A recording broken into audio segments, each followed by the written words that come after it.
കയ്യിൽ ഒന്ന് പുരട്ടി ചൂട് പിടിക്കാൻ. ഞാൻ പുരട്ടിക്കോ. കൈ ചീത്തയാക്കണ്ട, ഞാൻ പുരട്ടി തരാം. ഞാൻ പുരട്ടി തരാം.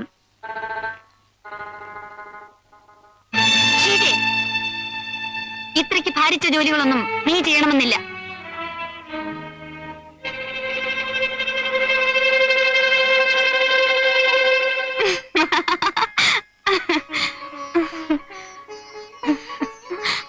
കൈയെടുക്കൂ. പിന്നെ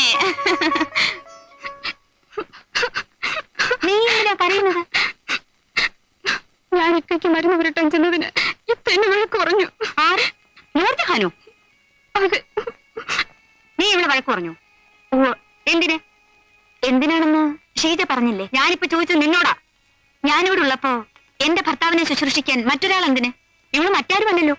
ഇവിടത്തിന് മരുന്ന് പുരട്ടി കൊടുത്തെന്ന് വെച്ചിട്ട് ആകാശം ഇടിഞ്ഞു വീഴില്ല. ഇവളവന്റെ മാമയുടെ മകളല്ലേ, ഭാര്യയല്ലല്ലോ. ഓ ഭാര്യ. ഈ ഭാര്യ എന്ന് പറയുന്നത് 3 മൊഴിയുടെ ബന്ധമല്ലേ? മാമായുടെ മോളെന്ന ബന്ധം എപ്പോഴും കാണും.